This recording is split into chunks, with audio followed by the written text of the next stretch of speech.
어, 사도행전 22장 30절에서 23장 11절 함께 읽었습니다. 사도 바울이 공회 앞에서 발언을 하고 있습니다. 천부장이 사내들인 공회를 긴급 소집을 하죠. 그리고 그 공회 안에서 바울을 두고 신문이 이루어집니다. 그러나 바울은 그런 공회 안에서도요, 전혀 주눅들지 않고 오히려 자신의 변론을 담대하게 말하고 있습니다. 먼저 30절 보시면 이튿날 천부장은 유대인들이 무슨 일로 그를 고발하는지 진상을 알고자 하여 그 결박을 풀고 명하여 제사장들과 온 공회를 모으고 바울을 데리고 내려가서 그들 앞에 세우니라 그랬습니다. 사내들인 공회, 이 공회는 가장 상급 판결 기관, 결정 기관이죠. 여기서는 당시에 대제사장을 비롯한 모든 종교 지도자들, 오늘날로 치면은 거의 국회의원 정도 되는 그 지도자들이 함께 모여서 중요한 사안을 논하는 그런 자리입니다. 천부장이 이것을 소집했다라고 하는 것은 이 사내들인 공회와 이 로마 안에 아주 밀접한 결탁이 있었다. 그렇게 볼 수 있겠죠. 23절 보시면 바울이 23장 1절 보시면 바울이 공회를 주목하여 이르되 여러분 형제들아 오늘까지 나는 범사의 양심을 따라 하나님을 섬겼노라 그렇게 말씀하고 있습니다. 대단한 자리에 모여 있습니다. 대단한 사람들이 그 자리를 채우고 있습니다. 보통 사람 같으면 정말 그 자리에서 압도되어서 아무 말도 하지 못하고 벌벌 떨지 모르겠습니다. 그러나 바울은 그 공회 안에서도요, 담대하게 자신이 하나님을 섬겼는데 그 하나님을 섬김에 있어서 조금도 양심의 거리낌이 없다. 부끄러움이 없다. 그렇게 선언하고 있는 것을 볼 수가 있습니다. 여러분, 우리가 하나님을 제대로 섬기면, 예수님을 제대로 믿으면요, 어떤 사람들 앞에서도 부끄러움이 없고 어떤 상황 앞에서도 주눅들지 않는 것입니다. 우리 안에 복음의 능력이 있으면 어떤 그 모임이나 단체에 있어도요, 우리가 그 좌중에 압도되어지는 것이 아니라 오직 하나님의 말씀을 붙들게 되는 줄로 믿습니다. 그래서 나는 범사의 양심을 따라 하나님을 섬겼다. 사도 바울은 하나님 앞에서 부끄럽지 않은 신앙을 살아왔고 또 주님의 사명을 감당해 왔음을 보여주고 있습니다. 그래서 담대한 것입니다. 하나님의 뜻을 받들어 섬기는 일에 자신을 조금도 아끼지 않았고 그리고 타협하지 않고 말씀을 쫓아 살았던 인생입니다. 그래서 이 공회 안에서도 오히려 하나님의 복음을 증거하는 그 사도 바울의 담대함을 볼 수가 있습니다. 자, 그런데 바울이 이렇게 발언을 할 때 2절 보시면 대제사장 아나니아가 바울 곁에 서 있는 사람들에게 그 입을 치라 명하니 그랬습니다. 듣기가 싫은 거죠. 무슨 죄인이 발언 기회도 주지 않았는데 자기가 막 말을 하니까 아마 대제사장 아나니아가 심기가 불편했던 것 같습니다. 그래서 바울의 입을 치라 그렇게 말하고 있는데요. 자, 이것은 율법에 어긋나는 행위입니다. 그래서 3절 보시면 바울이 이르되 회칠한 담이여 하나님이 너를 치시리로다 내가 나를 율법대로 심판한다고 앉아서 율법을 어기고 나를 치라 하느냐 하니 그렇게 말하죠. 자, 공회 안에서 죄가 완전히 결정나기 전에 판결나기 전에 죄가 결정짓기 전에 그 사람을 이 형벌을 가하는 것은 율법에 어긋나는 것입니다. 죄가 있는지 없는지 아직 결정이 나지 않은 상태에서 그에게 벌을 가하는 것은 율법이 금지하고 있는 것이거든요. 그런데 이 대제사장 아나니아가 아직 판결이 나지도 않은 상황에서 바울의 입을 치라고 하는 것은 그것은 분명한 불법이죠. 그래서 사도 바울이 그 대제사장의 태도를 지적을 하면서 회칠한 무덤이야. 가식적인 그의 모습을 비판하고 있습니다. 그런데 바울의 입장에서는 그가 대제사장인 줄을 몰랐던 거죠. 그래서 사람들이 4절에 곁에 선 사람들이 말하되 하나님의 대제사장을 내가 욕하느냐. 사도 바울이 뭐라고 합니까? 5절에 바울이 이르되 형제들아 나는 그가 대제사장인 줄 알지 못하였노라.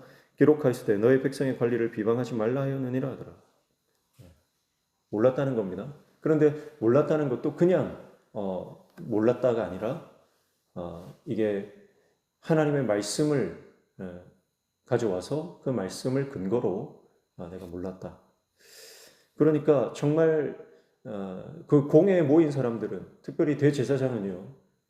자타공인 말씀에 아주 뛰어난 사람들, 말씀으로 먹고 사는 사람들 아닙니까? 그런데 그 말씀을 어기고 있는 반면에 사도 바울은 하나님의 말씀을 근거해서 자신의 삶을, 자신의 행동을, 모든 것을 그 근거로 삼고 있다라고 하는 것을 볼 수가 있습니다.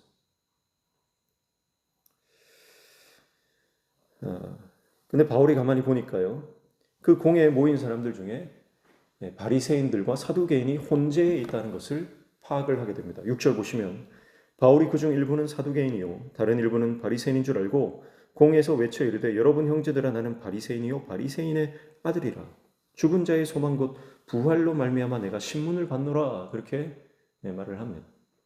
바리새인이요 또 바리새인의 아들이다. 그는 뼛속까지 바리새인이다 이 말이죠. 그의 출신 성문은 아버지도 바리새인이고 나도 바리새인이고 가문이 바리새인 집안이다. 그리고 내가 지금 여기서 신문을 받는 이유는 부활에 관한 문제 때문이다. 그렇게 발언을 합니다. 자, 그러니까 이 말이 바리새인들의 그 자리에 있던 바리새인들의 마음을 움직이게 됩니다. 왜냐하면 지금 종교적으로 사두개인들과 바리새인들은 이 부활에 관한 문제 때문에 굉장히 팽배한 갈등 속에 있었거든요. 그러니까 그 갈등의 그 근원이 되는 문제를 언급함으로써 바리새인들과 서기관들의 갈등을 증폭시키게 됩니다.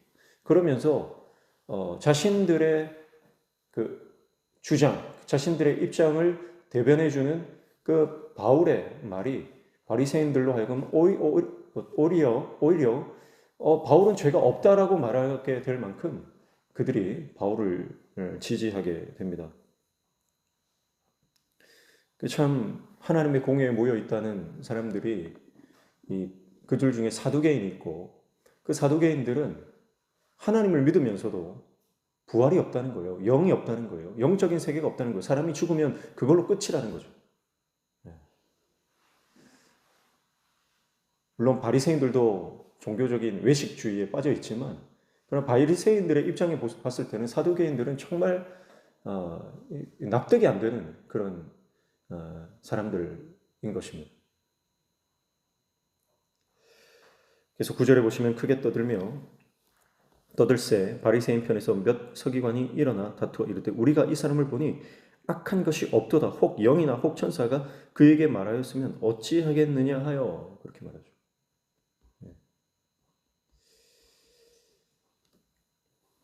바리새인들 편에서는요, 자신들의 입장을 지지하는 발언 하나 때문에 바울이 죄가 없다, 악한 것이 없다, 그렇게 말합니다. 이것도 사실은 넌센스죠, 코미디죠.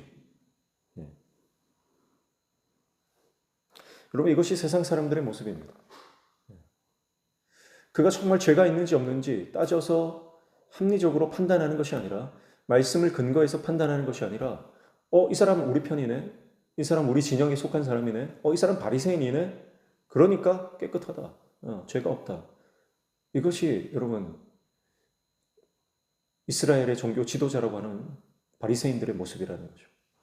그러니까 이 사람들은 결국 정치적인 어떤 정치 권력에 속한 사람들일 뿐이다 라고 하는 것을 알 수가 있습니다. 여러분 교회 안에서 이렇게 파가 갈라져서는 안 되겠죠. 바리새인 파와 사두개인 파처럼. 그래서 누가 저 사람이 내 편이냐 아니냐 뭐 진영 논리를 가지고 사람들을 판단하고 편을 갈라서는 안 될 것입니다. 10절에 큰 분쟁이 생기니 천부장은 바울이 그들에게 찢겨질까 하여 군인을 명하여 내려가 무리 가운데서 빼앗아 가지고 영내로 들어가라 하니라. 그래서 바울의 이 부활에 관한 발언 때문에 서기관과 바리새인과 사두개인들의 큰 분쟁이 일어나서 그 안에 큰 소동이 일어납니다. 그 틈을 타서 천부장은 바울을 다시 빼내게 되는 것이죠.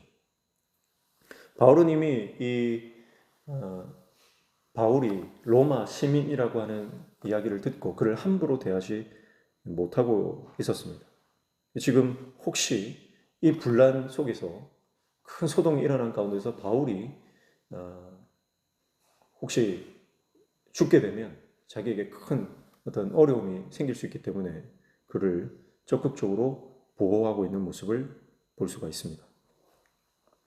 11절 보시면 그날 밤에 주께서 바울 곁에 서서 이르시되 담대하라 내가 예루살렘에서 나의 일을 증언한 것 같이 로마에서도 증언하여야 하리라 하시니라 이렇게 말씀하죠. 폭풍 같은 시간이 지나고 바울이 그 유치장 안에 감옥 안에 있을 때 하나님께서 다시 그에게 말씀하십니다. 주님께서 그에게 다시 말씀하십니다. 담대하라. 담대하라. 예루살렘에서 네가 나의 일을 증언한 것 같이 로마에서도 증언할 것이다. 담대하라고 말씀하십니다.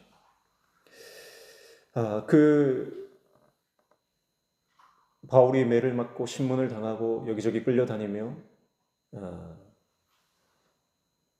고생했던 그 시간들은 아마 바울이 동일하게 신문을 당하며 밤새도록 끌려다녔던 예수님의 모습을 생각나게 합니다.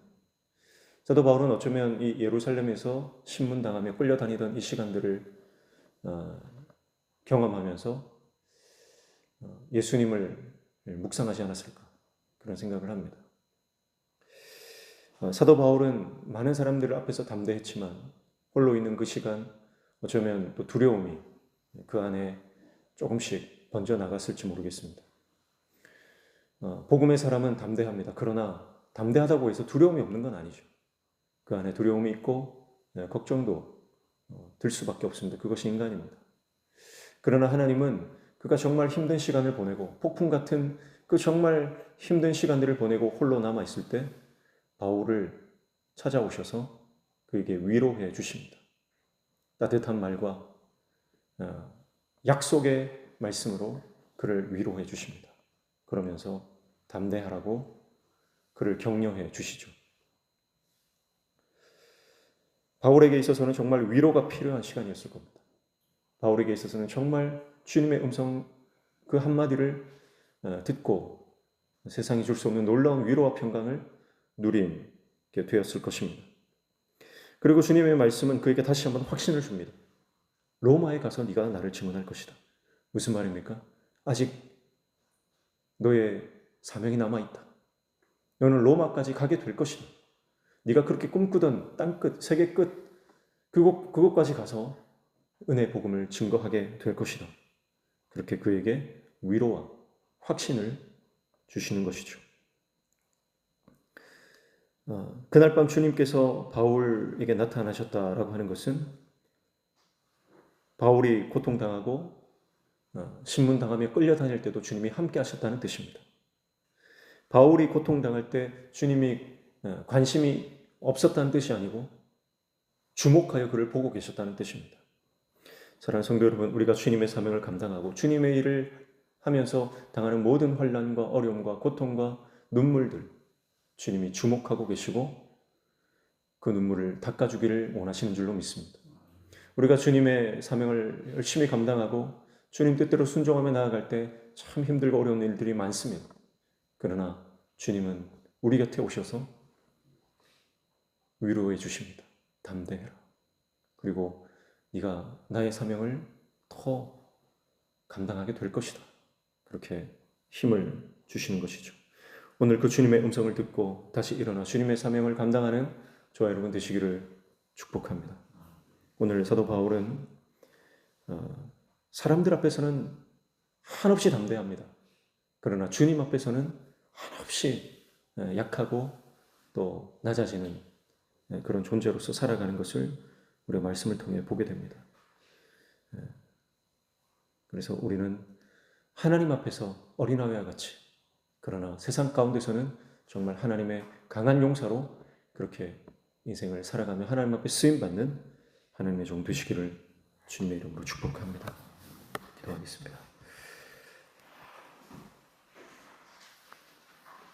하나님 아버지, 어떠한 상황과 환경과 또 어떠한 사람들 앞에서도 주눅들지 않고 오직 하나님의 말씀에 압도되어 그 말씀을 선포하는 하나님의 종 되게 도와주시옵소서. 오늘도 주님 말씀 붙잡고 기도할 때 우리 기도에 들응답하여 주시며 우리 삶의 모든 막힌 문들이 열려지는 형통의 은혜를 허락하여 주시옵소서. 예수님의 이름으로 기도하옵나이다. 아멘.